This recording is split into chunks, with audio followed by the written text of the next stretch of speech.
Hello, thank you for coming back. I wanted to discuss a little bit about packaging. There's a million different ways to package, and all of them are pretty much acceptable. And it's only limited by your creativity, but I really did feel it was important, and I've gotten a few requests for it, and I felt it was better to discuss packaging before pricing, because packaging should be included in the price of your items. So, here is a little bit of a few different things that I've done in the past. Now, the one thing that you're going to keep in mind is every time you make a sale, the first experience your customer has is literally finding your item and then taking the chance on your shop. And realize it is taking a chance, because they don't know you, they've never done business with you, they don't know how professional or reliable you are. It's the same thing with anybody making an online purchase. They have decided to take their hard-earned money and give you a chance. Now, it could be just a one-time thing that they needed and you might not ever see them again. But every time someone makes a purchase from the store, you need to think about it as the potential for a repeat customer. Now, how do we turn a buyer into a repeat buyer? There's a few different things, and I'll actually discuss that in another one. I'll talk about that more in length later. But part of the thing you have to ask yourself is how you want people to see your business when they're opening the package. Because that first impression may be enough to dissuade them from ever buying from you again, or it may actually make them feel better about having done business with you and give you another shot when they need to buy another gift. So, first thing, when you can, you're going to want to get yourself some business cards. Actually, this one was, well, I designed the business card, but I had my logo created by someone on Etsy. There's lots of shops on Etsy that offer those services. And then here is the business card that I created myself. It still has my information on it. But you're going to want to go ahead and start getting business cards when you can. They are an expense, and you want to get quite a few of them at one time to try to keep the price per card down, because it does get expensive making business cards. Now, this is a very simple form of packaging. I like to do this at my fairs because it's easier to just go in a bin, and when they see the, say, waffle earrings on my earring rack and ask for a pair, I can pull out 2 or 3 of these and say, oh, you can have your pick, and they see that it's something that hasn't been touched by anyone else, and they know that they're getting a nice, fresh, clean pair that no one has touched or tried on or worn. But I tend to use this packaging just for my fairs. But literally, it is a card. It has my little business name on the bottom. And it has, I have a business card that has just my logo at the bottom. So that gets folded in half. And then I put the business card in a cello bag. I slide my charm in, and I staple it at the top. Now that's kind of nice too, because if you are thinking about going into retail and they want it on a hang section, you could poke a hole in the top with a hole puncher, and they can now hang your product on a shelf, which would take much less room for them. Now, in the beginning, these were the cards I had designed that I had them put in. But it still doesn't look unprofessional. And another thing that I've done before in the past is organza bags. These are great. I put everything, especially for party favors, instead of doing them in boxes.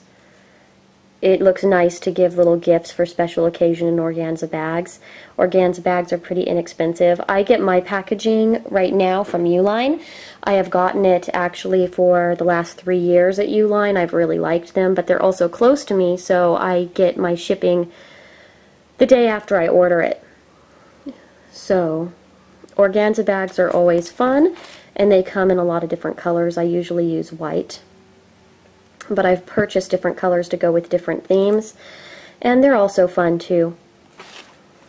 Another one that I do, and this is actually all of my customers through the online shops, they get a jewelry box with each charm except for international, because shipping is insane international, so I usually combine boxes for a few different charms, and that's to save them money and also to help protect them a little bit better in shipping. And then I have a larger box that matches, which is a bracelet size, and I also get these from Uline. They come in a box of 100. Now, the packaging is pretty expensive when you're first starting a business, because you do buy a box of, say, 100 or a box of 200, 250. For business cards, you know, you may be getting 250 in a box.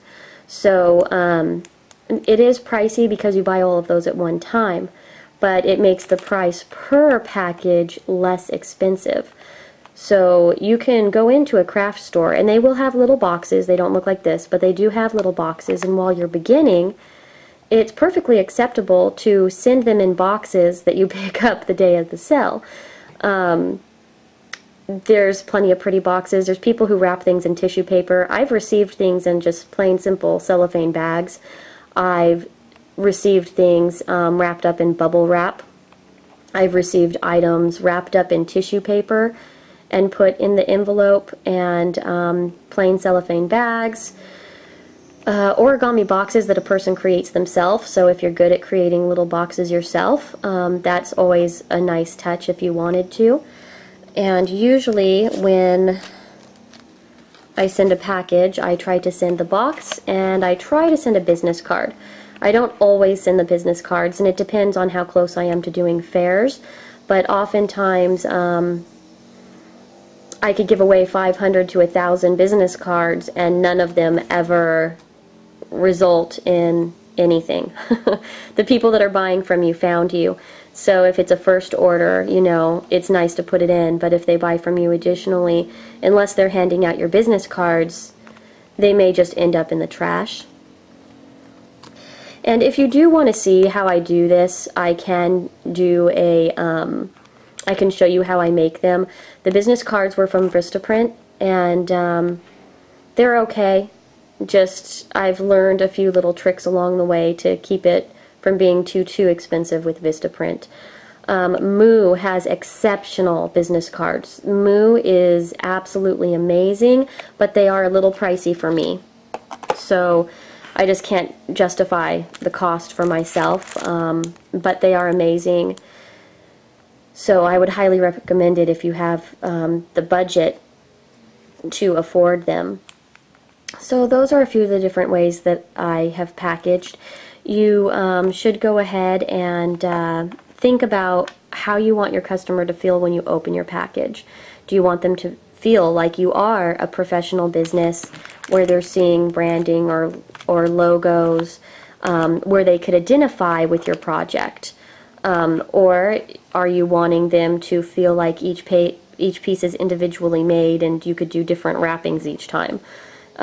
Like I said, this is a process, and you probably won't end up with the same packaging you started with, but it's better to be on this sooner than later, and I wanted to mention it because your packaging should be a part of your pricing, and I will try to do a pricing video soon. Go ahead and feel free to let me know what other types of things it is that you want to know.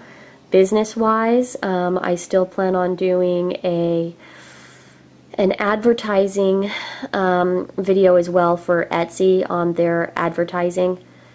They've changed it around a lot, and I know people will be confused, and I wanted to show you the price comparison for image per click, and it works better for some people, not for others, and just explain what goes on with it. So take care, and I will be back with more bakery tutorials pretty soon. I don't know if it will be this weekend with it being a holiday weekend, but I'm not done with the bakery items. That will go for at least another 2 weeks because we only have 3 bakery items up, and I want at least 7 or 8. Then I'll be doing a shout out for all of you who actually suggested particular little foods. So take care and talk to you soon.